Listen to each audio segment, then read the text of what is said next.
Going on, guys? It's Tales of Kai-Fi coming to you live with a deck profile of the new Genesis clan. And it'll be a deck that's based around the giant deity of Distant Worlds Valkyrion, which you see right here. Now, as always, this deck will be centered around the Astral Poets and this grade 5 unit that the entire gimmick is about. In this deck, I use 3 of them. I don't use 4 because 4, in my experience, clogs up the deck, and at times you don't want to see it. And this deck really has a lot of draw power, so there is no problem digging this card out. So 3 is a great number. The next card is probably the backbone of this deck, and I run 4 of them, sorry. And they are Quaking Heavenly Dragon, Astral Dragon. It has 3 simple abilities. On placement, if you have 5 or more Force 1 markers or Force 2 markers, doesn't matter which ones, you gain at the back center row, you open up the Astral Gate. As this is an old card, everybody should know this, and the second ability is Counterblast 1. You gain a Imaginary Gift Force marker. This is one of your force generators, so on turn 1, if you ride into this, you get 2 force markers. And its final ability is Soul Blasting 1, and you draw a card so long as there is an astral deity on your open astral plane. One of the more forgotten abilities. Next card I run 2 of. It's the Old Gleaming Lord Uranus. This is a force generation, another force generation, and another count to the Astral Poets. You'll soon understand why after I get to the grade 1s. However, this card right here is a Rearguard force generator. So on Rearguard, it has 2 abilities. On Vanguard, it creates the astral plane if there are 5 more, just like your Quaking Heavenly Dragon, Astral Dragon. But this one also has a Vanguard Rearguard skill that Soul Blast 2, get an Imaginary Gift Force marker, and put it on the Vanguard. Another force generation, very useful to rush that 5 that you desperately may or may not need. Next card, I do not have the cards yet, but these are known as the new grade 3 Origin Deity of Heavenly Light Uranus. Now this has, and again, 2 abilities, as this is being a new card, on Vanguard, and both of these skills are on Vanguard. If there are 3 or more force markers, you can Soul Blast a total grade of 5, the same grade as your Astral Deity, and open up the Astral Plane for just that turn, and at the end, the Astral Plane closes.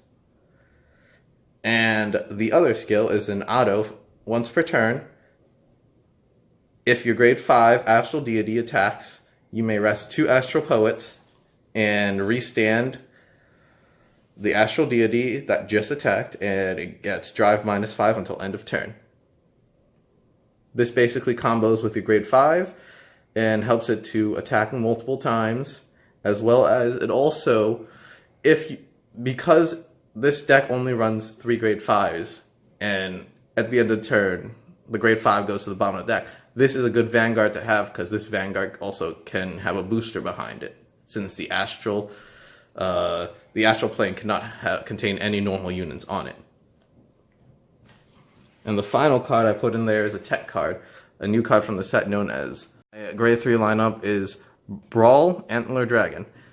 This has a once per turn skill. When it attacks,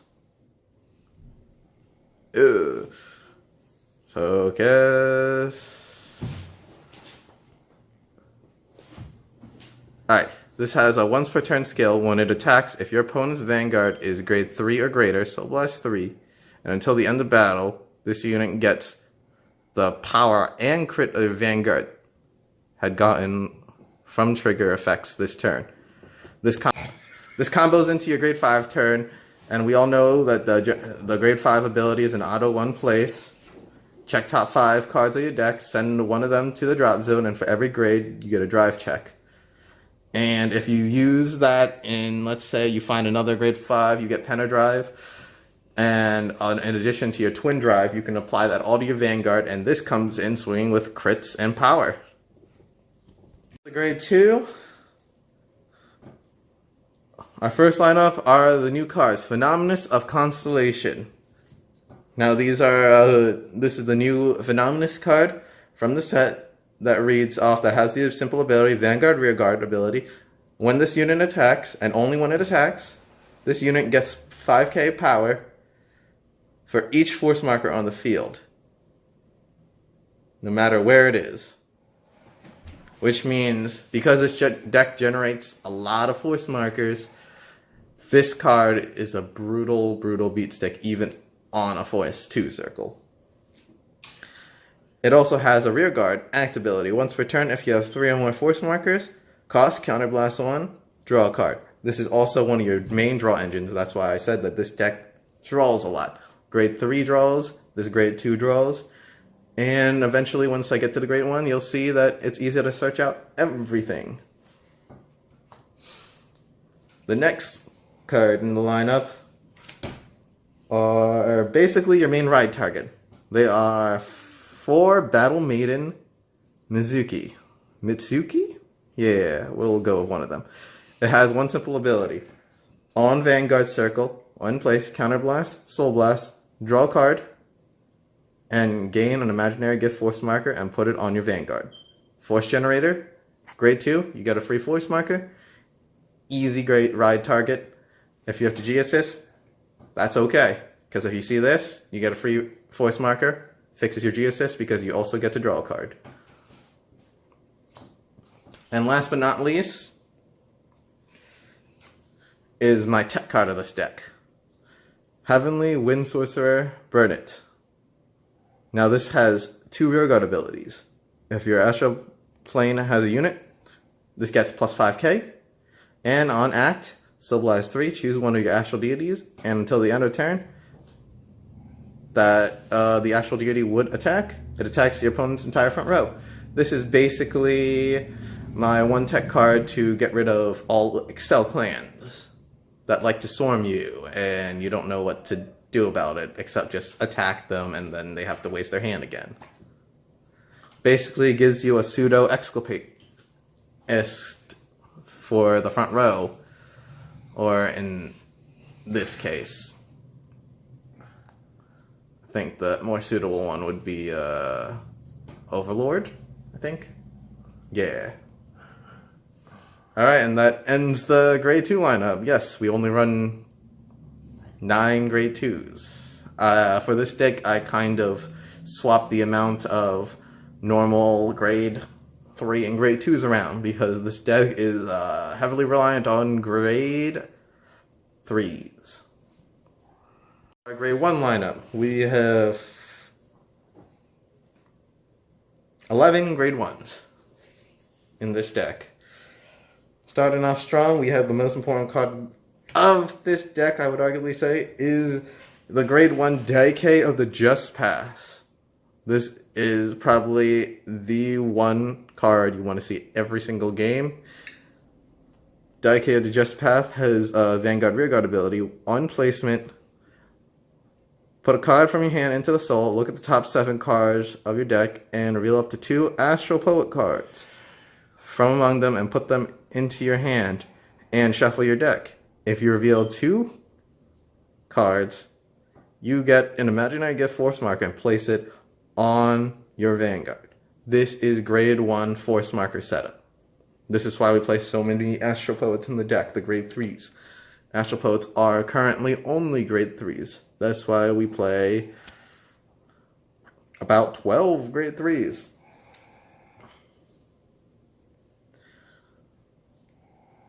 And on turn 1, a force marker, force 1 or force 2, creates a lot of extra pressure.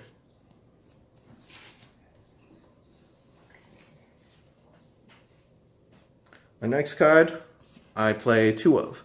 It's one of the older supports. It's Diana of Moonlight. It has a simple ability on Rearguard. When it attacks, when the attack it boosts hits, Counterblast Soul Blast 1. Get imaginary gift and put it on the Vanguard. And if your Vanguard is an Astral Poet, you may countercharge 1. So on your grade 3 turn, if your grade 3 hits, you get a free force marker just for a Soul Blast. And this creates more on-hit pressure for your other rear guards. And more force generation. Next, grade 1, R2, White Wall Sorceress, Vegeva. Vegeva? Sure, we'll go with that. And this is basically a Guardian Circle skill. When placed in the Guardian Circle, counterblast 1, this unit gets plus 10k guard to the shield, plus 10k to the shield value, and until end of turn. And if the Vanguard is an Astral Poet, you get imaginary gift force marker and place it on the Vanguard. This is basically your extra Guardians, because this deck kind of severely lacks Guardians. For the sheer fact we run a grade 5 and so many grade 3s, so this is a good force generator and a good spot for an extra 10k, 20k guard. You also only probably want to use it in dire straits, or if you really only want to aim to use it on a grade 3 turn, because all your grade 3s are the Astral Poets, and you want to gain the maximum usage of this card right here. Next card I run 2 of. This is Atlas of the Heavenly Sphere. It has a simple on Vanguard place, Soul Charge 1, and on Rear Guard, which is where you want it, Counterblast 1, put this card in your soul, draw 1, and if your Vanguard is an Astral Poet, get an Imaginary Gift Force marker. This is basically your basic force generation, and extra draws means you get to dig through your deck for your grade 5. Last but not least, we have this card, Deputized Bear. This is your grade 5 searcher. I only run 1 of them because I normally don't have any trouble finding the grade 3, but if I do, I can search it, and if I know all my grade 5s are at the bottom of the deck, I can just shuffle them back into the deck and have a better chance at getting them again. Now we move on to our trigger lineup. I run 6 criticals and 6 draw triggers and 4 heals. I run the crits for obvious reason, crits end game, and the draw triggers just so I can thin out the deck and get to my force generators. The more force markers you have on the field, the stronger your field is, and the more unguardable it is. And last but not least is your starter. You can use any starter. Doesn't matter. It's all the same, so long as it's from the Genesis clan. Your basic combinations for this deck, basically, this deck should generate roughly a minimum of 8 to 13 force markers, generally, in a game. I recommend using force 1 markers because of the amount of force generation in this deck. Gets you higher numbers, and multiple swings with this unit, along with the new Origin of Deities Uranus, will grant you the win, more or less. And yeah, that's the deck profile. If you have any questions, leave it down in the comment section below, and like, comment, subscribe, and if you'd like us to do any other deck profiles, please leave a comment below telling us what clan you would like to see next. And thanks for watching. Bye bye.